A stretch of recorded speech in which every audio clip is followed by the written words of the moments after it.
Hello everyone. तो आज हम इस न्यू मूवी मुंजिया का हिंदी में एक्सप्लेनेशन करेंगे जो अभी हाल ही में रिलीज़ हुई है। इस मूवी को थोड़ा सा इंटरेस्टिंग और डिफरेंट बनाने के लिए मैंने इसके सारे कैरेक्टर्स को कार्टून इफेक्ट्स दिए हैं। So I hope you are gonna enjoy this movie. कहानी की शुरुआत 1952 में होती है जब हमें कोनकान गाँव के एक लड़के गोटिया के बारे में पता चलता है। गोटिया को अपने ही गाँव की एक लड़की मुन्नी बहुत पसंद थी, लेकिन मुन्नी गोटिया से 7 साल बड़ी थी और मुन्नी की कहीं और शादी भी फिक्स हो चुकी थी। लेकिन गोटिया मुन्नी को इस कदर पाना चाहता था कि उसने मुन्नी से शादी करने वाले को लड़के को भी जहर देकर मारने की कोशिश की थी, लेकिन किस्मत अच्छी होने के कारण वो लड़का बच जाता है। इस घटना के बारे में जब गोटिया की माँ को पता चलता है तो गोटिया की माँ गोटिया को छड़ी से बहुत मारती है और उसे समझाने की कोशिश करती है कि उसकी शादी मुन्नी से नहीं हो सकती। ये सारा दृश्य देखने के बाद गाँव वाले भी गोटिया की माँ को सजेस्ट करते हैं कि वो जल्द से जल्द गोटिया का मुंडन करवा दे। अगले ही सीन में पता चलता है कि गोटिया की माँ उसका मुंडन करवा देती है, लेकिन इसके बाद भी गोटिया मुन्नी से शादी करने के विचार को नहीं बदलता। मुन्नी की शादी हो जाने के बाद भी गोटिया हर हाल में मुन्नी को आज भी पाना चाहता है। अब मुन्नी को पाने की जिद में गोटिया अपनी बहन को लेकर चतुकवाड़ी जाता है।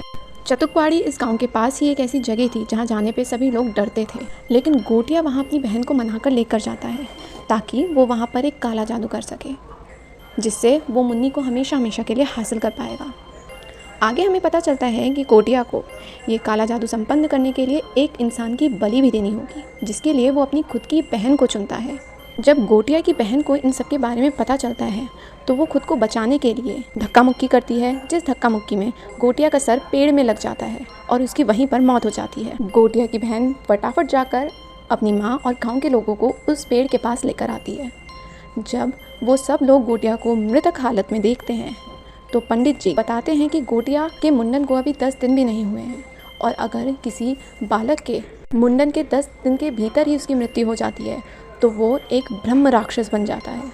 जिसके बाद गांव के लोग गोटिया का अंतिम संस्कार करते हैं और जो उसके रिमेनिंग्स बच जाते हैं उसको वो उसी पेड़ के नीचे दफन कर देते हैं और पेड़ में धागा बांधकर मंत्र पढ़ लेते हैं, जिससे कि अगर गोटिया इन फ्यूचर ब्रह्म राक्षस बनता है तो उसकी आत्मा उस पेड़ को छोड़कर कहीं जा ना पाए। इस सीन के बाद कहानी प्रेजेंट में आती है। प्रेजेंट में हमें पुणे शहर को दिखाया जाता है। यहाँ पर हमें बिट्टू नाम के एक लड़के के बारे में पता चलता है जो बहुत डरपोक है। पुणे में बिट्टू और उसकी मम्मी पम्मी मिलकर सैलून चलाते हैं और उनके साथ उनकी दादी भी रहती हैं। बिट्टू को बाहर जाके हेयर डिज़ाइनिंग वगैरह सीखनी है और जिसके लिए उसको स्कॉलरशिप भी मिल चुकी है, लेकिन बिट्टू की मम्मी पम्मी इस बात से खुश नहीं है क्योंकि वो अपने बेटे को बाहर नहीं भेजना चाहती हैं। बिट्टू के पिता नहीं है, लेकिन आज तक बिट्टू को कभी किसी ने नहीं बताया कि उसके पिता की मृत्यु कैसे हुई। बिट्टू का एक दोस्त भी है जो खुद को स्पीलबर्ग बुलाता है। यहाँ पर हमें बिट्टू की एक चाइल्डहुड फ्रेंड के बारे में भी पता चलता है जिसका नाम बेला है, जिसे बिट्टू बहुत पसंद करता है, लेकिन बेला बिट्टू को पहले ही फ्रेंड जोन कर चुकी है और अब बिट्टू के अंदर इतनी हिम्मत नहीं है कि वो बेला को बता सके कि वो उसे पसंद करता है। बेला का एक फॉरेनर बॉयफ्रेंड भी है। बेला के इस बॉयफ्रेंड ने उसे प्रपोज करके एंगेजमेंट रिंग भी पहना दी है। बिट्टू को अक्सर बहुत अजीब नाइटमेयर्स आते हैं जिसमें वो उसी बरगद के पेड़ को देखता है जिसमें Gotiya, now we can say him, Munjya कैद है। आगे के सीन्स में हमें पता चलता है कि बिट्टू भी एक्चुअल में उसी गांव से बिलोंग करता है जिस गांव को हमने स्टार्टिंग में देखा था, लेकिन पम्मी बिट्टू को कभी गांव नहीं लेकर जाती। बिट्टू के चाचा बिट्टू के पिता की मौत का कारण उसकी मम्मी को मानते हैं, जिस कारण बिट्टू की मम्मी और चाचा में कभी नहीं बनती। लेकिन अब जब हमें पता चलता है कि बिट्टू के कज़न रुकू की सगाई है, जिसके लिए पम्मी, बिट्टू और उसकी दादी को गाँव जाना ही पड़ता है।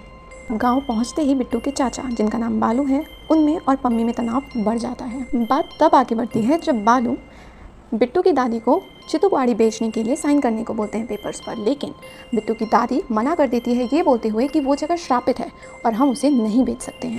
अब बात में बालू अपनी मम्मी को कहते हैं, जो बिट्टू की दादी हैं, कि अपने बड़े बेटे के लिए तो आप चितुकवाड़ी बेच ही देती ना, और वैसे भी वो भी तो चितुकवाड़ी को बेचना चाहते थे और वहाँ जाते वक्त ही तो पानी में डूबकर उनकी मौत हुई थी।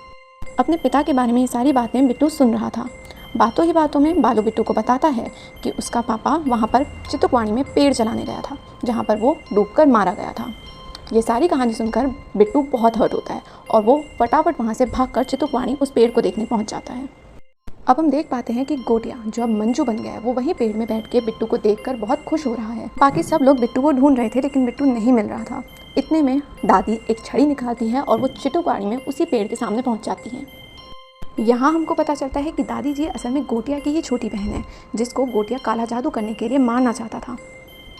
यहाँ पर दादी के पास जो छड़ी है वो असल में गोटिया की माँ की है, जिस छड़ी से गोटिया डरा करता था।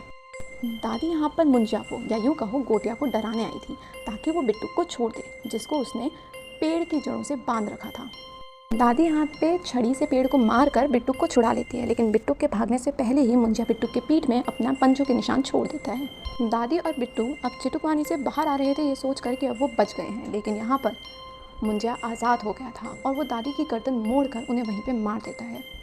ये सब देखकर बिट्टू बेहोश हो जाता है। जब उसे होश आता है तो वो खुद को हॉस्पिटल में पाता है, जहाँ उसको रियलाइज़ होता है कि उसकी दादी अब इस दुनिया में नहीं रही। इस घटना का सारा ब्लेम बालू चाचा बिट्टू पे डाल देते हैं और ये भी बोलते हैं कि बिट्टू की ही वजह से उनकी बेटी की सगाई नहीं हो पाई।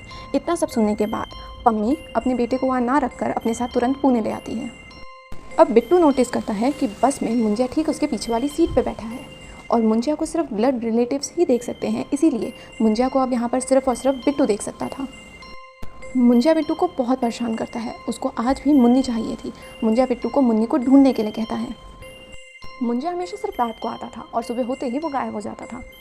पूरी रात मुंजिया के डर से परेशान रहने लगा था और बिट्टू की मम्मी पम्मी को लग रहा था कि बिट्टू इतनी बुरी हालत में इसीलिए है क्योंकि वो अपनी दादी के जाने के गम को एक्सेप्ट नहीं कर पाया है। अब बिट्टू मुंजिया के बारे में अपने दोस्त स्पीलबर्ग को बताता है। उसके दोस्त को पहले तो इस कहानी पर यकीन नहीं होता है, लेकिन फिर एक शाम मुंजिया उसके दोस्त को भी पीट देता है, जिसके बाद स्पीलबर्ग को भी मुंजिया पर यकीन हो जाता है। अब स्पीलबर्ग मुंजिया को देख तो नहीं सकता था, लेकिन हाँ उसकी आवाज़ सुन ज़रूर सकता था और उसे महसूस करने लगा था। अब बिट्टू और स्पीलबर्ग मुन्नी को ढूंढने के लिए मान जाते हैं, जिसके लिए बिट्टू अपनी गांव वाली कज़न रुकू को मुन्नी की सारी इन्फो निकालने के लिए कहता है। रुकू गांव में जुगाड़ करके मुन्नी की एक पुरानी फ़ोटो भेजती है, जिससे बिट्टू और स्पीलबर्ग को पता चलता है कि मुन्नी बिल्कुल उसकी फ्रेंड बेला की तरह दिखती है, जिससे वो एक कंक्लूजन निकालते हैं कि बेला की जो ग्रैनी है वही अपने टाइम में मुन्नी रही होंगी। बिट्टू और स्पीलबर्ग मिलके मुंजिया को मुन्नी तक पहुंचाते हैं। मुंजिया जब मुन्नी को इतना बूढ़ा देखता है तो वो उससे शादी करने का प्लान चेंज कर देता है, लेकिन इसके बाद मुंजिया मुन्नी से नहीं बल्कि बेला से शादी करने की जिद पर आता है। ये सुनकर स्पीलबर्ग और बिट्टू बहुत टेंशन में आ जाते हैं, क्योंकि यहाँ पर बिट्टू खुद भी बेला को पसंद करता है। इस सीन के बाद मूवी का इंटरवल हो जाता है और इंटरवल के बाद हम देखते हैं कि बिट्टू और उसका फ्रेंड किसी एल्विस करीम प्रभाकर नाम के पादरी के पास जाता है। एल्विस करीम की हरकतों से तो वह एक ढोंगी लग रहा था, लेकिन जब वो बिट्टू के पीठ में मुंजिया के पंजों के निशान देखता है तो वो तुरंत ही बोल देता है ये तो मुंजिया के पंजे के निशान हैं। एल्विस करीम की हरकतों से तो बस वो एक ढोंगी लग रहा था, लेकिन जब वो बिट्टू के पीठ पे पंजों के निशान देखता है तो वो तुरंत ही समझ जाता है और कहता है कि ये तो मुंजिया के पंजों के निशान हैं। एल्विस करीम बताता है कि उसे मुंजिया के बारे में काफ़ी जानकारी है और इससे पहले भी वो 4 मुंजिया को ठिकाने लगा चुका है। इसके बाद वो बताता है कि जो बालक अपने मुंडन से 10 दिन के अंदर अंदर मर जाए तो वो एक ब्रह्म राक्षस बन जाता है और वही मुंजिया कहलाता है। मुंजिया सिर्फ अपने खून के रिश्तेदारों को ही दिखता है और उन्हीं के जरिए अपनी अतृप्त इच्छाओं को पूरी करने की कोशिश करता है, और यहाँ पर इस मुंजिया की अतृप्त इच्छा शादी करने की है। प्रभाकर जी आगे बताते हैं कि शास्त्रीय नियमों के अनुसार अगर इस मुंजिया को शादी करनी है तो इसको कोई फिजिकल फॉर्म लेना पड़ेगा और इसके लिए मुंजिया को एक बकरी के अंदर जाना होगा और ये वही मौका होगा जिस मौके में बिट्टू मुंजिया को ख़त्म कर सकता है। मुंजिया बकरी के अंदर होगा, अगर उस बीच मुंजिया की शादी करने से पहले ही बकरी को मार दिया जाए तो मुंजिया हमेशा के लिए नष्ट हो जाएगा। अब बिट्टू और स्पीलबर्ग बेला को लेकर गांव जाने की तैयारी करते हैं। इसके लिए वो बेला से एक झूठ बोलते हैं कि वो गांव में जाकर एक शूट करेंगे बेला की जुम्बा क्लास के लिए। अब बेला और उसके फ्रेंड्स प्रभाकर जी, बिट्टू, स्पीलबर्ग और पम्मी ये सारे लोग गांव के लिए निकल पड़ते हैं। अब ये सब लोग गांव जाकर बेलू काका के घर में रुकते हैं, क्योंकि दादी अपने गांव की संपत्ति रुकू के नाम करके गई थी और रुकू इन सबको वहां रुकने के लिए अलाउ करती है। अब इस बीच बेला का बॉयफ्रेंड कोबा भी गाँव पर आता है, लेकिन मुंजिया कोबा को बहुत बुरी तरह पीट के घायल कर देता है। गांव में अब रुकू भी मुंजिया को देख सकती है, क्योंकि रुकू भी ब्लड रिलेटिव है। तो अब रुकू, बिट्टू और स्पीलबर्ग मिलकर मुंजिया को पकड़ने की प्लानिंग करते हैं। ये लोग बेला को कोकोनट वाटर की जगह दारू पिला देते हैं, जिसके कारण वो होश में ना रहे और ये उसको मुंजिया के पास ले जा सकें। ये लोग बेला और एक बकरी को लेकर मुंजिया के पास पहुंचते हैं। उसके बाद बिट्टू अपने खून से बकरी में सिंबल बना देता है, जिसके बाद मुंजिया की आत्मा बकरी के अंदर आ जाती है। प्लान के अकॉर्डिंग ये लोग बकरी को मारना चाहते हैं, लेकिन बेला जो अभी होश में नहीं है वो बकरी को बचा लेती है, जिसके बाद मुंजिया की आत्मा बेला के अंदर एंटर हो जाती है और बेला की आत्मा बकरी में चल जाती है। अब मुंजिया जो असल में बेला के अंदर है, बेला बनकर सबको बहुत मारता है। अब बिट्टू जैसे तैसे करके वो बकरी लेकर चितुपाड़ी से बाहर जाता है। रास्ते में उसे बालू काका मिलते हैं, क्योंकि असल में यह बकरी बालू काका की ही थी। बालू काका और उनके दोस्त रास्ते में इनसे बकरी छीन लेते हैं। अब ये पम्मी के पास जाते हैं और पम्मी को मनाते हैं ताकि वो कुछ भी करके बकरी वापस ले आए, क्योंकि उस बकरी में एक्चुअल में बेला की आत्मा थी। और अब इसी सिचुएशन में बेला, जिसके अंदर मुंजिया की आत्मा थी, वो भी गांव में एंटर कर जाती है और वो सबको मारती है। इस सिचुएशन में पोजेस्ड बेला काफ़ी डरावनी लग रही थी। अब इसी टाइम एंट्री होती है प्रभाकर जी की, जो कि जादुई नमक में बेला को कैद कर लेते हैं। लोग न्यू प्लान बनाते हैं जिसमें बकरी को वापस लेकर आएंगे और बेला की आत्मा को वापस उसके शरीर में ट्रांसफर करेंगे by making the same symbol again. अब ये लोग जब बालू काका के पास बकरी लेने पहुंचते हैं तो बालू काका इन्हें बोलते हैं कि वो तो बकरी को पकाकर खा गए, जिस पर अब प्रभाकर जी बोलते हैं तो इसका मतलब है कि मुंशिया की आत्मा बालू सिचुएशन में पोजेस्ड बेला, जिसके बाद बालू काका के शरीर में खून से वही साइन बनाकर नमक के घेरे से बाहर निकल जाती है। अब मूवी में एक ट्विस्ट आता है जब स्पीलबर्ग बेला वाली बकरी को भी ढूंढ लेता है। इसके बाद एक मोमेंट ऐसा आता है जब बालू काका, बकरी जिसके अंदर बेला की आत्मा है और बेला जिसके अंदर मुंशिया की आत्मा है, तीनों एक ही जगह पे होते हैं। इन तीनों के शरीर में ही खून वाला निशान था, जिसके बाद तीनों ही आसमान में उड़ रहे होते हैं और इनकी आत्मा एक दूसरे में ट्रांसफर हो रही होती हैं।